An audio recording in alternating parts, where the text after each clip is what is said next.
La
संगत आणि प्रेमाचा कल्लोळ असा 2-4 दिवस 7 दिवस हे कार्यक्रम चालू झाला. वारीचा कार्यक्रम जसा असतो तसाच सप्त्याचा कार्यक्रम झाला. या सप्त्याच्या उद्याच्या कार्यक्रमामध्ये उद्या सांगत ना, तर या सगळ्यामध्ये मला यावर्षी सगळ्यांनीच म्हणले बाबा तुम्ही उद्याचंही करा. मला ते अंदाज आला की मला उद्याचंही करू, काय होत नाही. मध्ये एक सप्ताहाचा दिवसच पुढे गेला वाटतं, म्हणून मला उद्या धाराशिवला जायचं जरा गडबड झाली आजही उद्या. आणि तुमच्याकडे याचं म्हणजे प्रेमभाव असतो. सगळ्यात महत्वाचं आपल्याकडे महात्माजी गांधी, महात्मा म्हणायचे त्यांना सुद्धा एक दिवस सहज त्यांना गोळी लागली इथं आणि त्यांच्या मुखातून एक शब्द निघले, ते कोणते? हे राम. काय नाव? हे राम. म्हणून आजही त्यांच्या समाधीच्या पुढे काय? हे राम. तिथं सुभाषचंद्र बोस आहे, रवींद्रनाथ टागोर आहे, अनेक महापुरुषांची एक भरपूर यादी. ते देशरक्षणाचं होतं त्यांच्या डोक्यावर होतं, त्यांना क्रांती केली. असं पोर आहेत आपलेच आहे सगळे, आपली टीम आहे सगळे. सगळ्या मुलांना विनंती करतो उद्या सुद्धा आनंदाचा सोहळा आहे. पोरो ही सप्ताह भविष्यात तुमच्या ताब्यात जाणार आहे, पण भविष्याचा सप्ताह पुढचा करायचा असेल तर त्याची एनर्जी तुमच्याकडे असली पाहिजे, ऊर्जा असली पाहिजे आणि आमची परंपरा पाहिजे माझ्या वडिलाची. आणि तुम्ही सुद्धा उत्साहित राहून, आता एवढा मोठा सप्ताह आहे आमच्याकडे, 250 लोक एका हरिपटाला असतात, 250, 300, 400 टाळकरी असतात, 1000 टाळकरी वारकरी असतात. आणि ते इतकं उन्हा आनंदानं हरिपाठ करतात. फुगड्या खेळायला तास लागतो. तुम्हाला यांना माहिती आहे बाबा, काही भागातली पद्धत आहे ती, आणि तुम्ही तो आनंद घेतला पाहिजे. तुम्हाला इकडून खानदेश येतं ना, हेच खानदेश आहे. तसं तुम्ही विदर्भ, खानदेश आपल्यातले भाग आहेत, मराठवाडा, पश्चिम महाराष्ट्र, उत्तर महाराष्ट्र. पण खरं सांगू का, हे जरी भाग असले तरी सगळे एकाच राष्ट्राखाली. ते राष्ट्र कोण? महाराष्ट्र.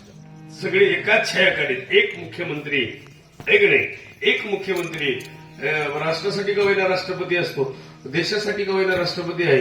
तर APJ अब्दुल कलाम साहेब कुठल्या धर्माचे, कुठले न म्हणता त्यांना या भारताने राष्ट्रपती. आणि भारताचे नुसते नाही तर मिसाईल सुद्धा कोणाच्या ताब्यात होतं. आणि मिसाईल कोणी तयार केलं, इथपर्यंत आणलं कोणी. म्हणजे या जगामध्ये जात वित कोण, म्हणजे भारतात तर ती भेदच नाही. तो भेद अभेद असलेला भारत, हे राष्ट्र महाराष्ट्र. या महाराष्ट्रामध्ये भरपूर क्रांती झाली. पहिले फक्त रेडिओ होते, आता काय? आज 50 लाख 1.5 लाखाचे मोबाईल हातात आले. पूर्ण जग, सगळी दुनिया मुठ्ठीमध्ये आली. इतकं सुंदर चांगलं काम चालू झालं. नाहीतर रेडिओवर पहिलं आवाज ऐकायचा. महात्माजी गांधी वारले ती सुद्धा रेडिओवरच, इंदिरा गांधी वारल्या ती सुद्धा रेडिओवरच, राजीव गांधींची हत्या झाली ती सुद्धा रेडिओवरच. सगळे रेडिओवर असेल. लग्नात सुद्धा रेडिओ पहिले दान करायचे. मला सुद्धा ठरला होता रेडिओ, पण त्यांचा एक रेडिओ आल्यापासून मी दुसरा मागितला नाही.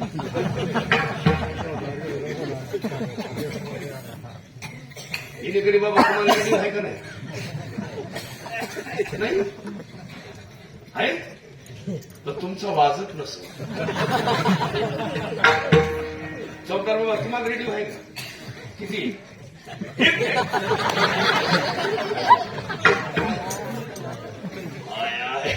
तुम्हाला आहे रेडिओ आहे? हो, पण तुमचे रेडिओ जरा बरे असतील. पूर्व तुम्हाला रेडिओ कळला का ना? रेडिओ म्हणजे कोण? बायको. त्याला लय मुंगे तुला नंबर बाजूला आहे, अजून बरेच पोरं शिल्लक आहे. लगेच म्हणते बायको. आणि इथून पुढे महिलांना विनंती करतो बरं का, महिलांना, पुरुषांनाही सांगतो, कधी मी इथून पुढे कुठलेही पाहुणे आल्यावर त्यांना आपली मंडळी दाखवत असताना असं म्हणत जावं, आमची ही मंडळी, आमची ही मालकी नाही असं बोलत जावं. आमची ही मिसेस आहे असं कोणी म्हणायचं नाही. बाहेरल्या देशामध्ये मिसेसला वेश्या म्हणतात. काय म्हणतात? ती शब्द तिकडं वेश्या आहे. इथून पुढे कधी मिसेस म्हणायचं नाही. तुम्ही सुद्धा मिस्टर म्हणायचं. ज्याला 11 बायका आहे त्याला मिस्टर म्हणतात.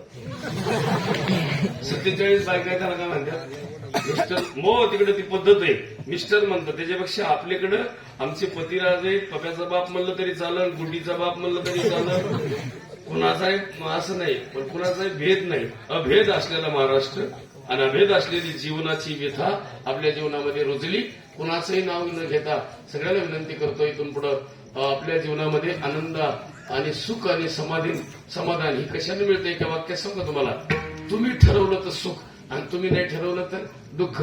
पण पुढच्या काळामध्ये कुणाच्याही घरामध्ये कधी सुद्धा चुकून व्यक्ती विष्णी होऊ नये. आणि विष्णी जर झाला तर त्याला निर्विष्णी करण्याचा सगळ्यांनी प्रयत्न करावा. या सगळ्या शब्दाचं फळ म्हणून तुमच्या माऊली असतील, ताई असतील, आई असतील, सगळ्यांना देवा तेवढे धन्यवाद. हा आनंदाचा सोहळा 2025चा पार पडत असताना 2-3 दिवसाचा गॅप आला यावर्षी संक्रांत आली आहे. संक्रांत आणि एकादशी दिवशी आली. 100 वर्ष पुन्हा येईन नाही येईन माहित नाही. आणि यावर्षी आनंदाचा सोहळा दिंडीचा आहे. आणि एकादश आणि संक्रांतीचा सण कधी आहे? एकेच दिवशी समाधीचा सोहळा आणि ते एकच दिवशी आहे. म्हणून तिथं सगळे लोक तिथं जातात, तिथं आनंद घेतात, त्र्यंबकराजाचं दर्शन घेतात, कुशावर्ताचं स्नान करतात, ब्रह्मगिरीची प्रदक्षिणा होती, ब्रह्मगिरी पाहिल्या जाती, दृष्टी पडतात. आणि उद्या ते दिंडी येणार आहे. त्याच्या निमित्तानं सगळ्यांनी दिंडीत जावं. सगळ्यांनी म्हणजे गावानंच जावं असं नाही. ज्याला जेवढ्यानं जमन तेवढ्यानं नक्की दिंडीचा जाण्याचा आग्रह धरावा अशी प्रार्थना करतो. रामकृष्ण हरी विठ्ठल कुमार.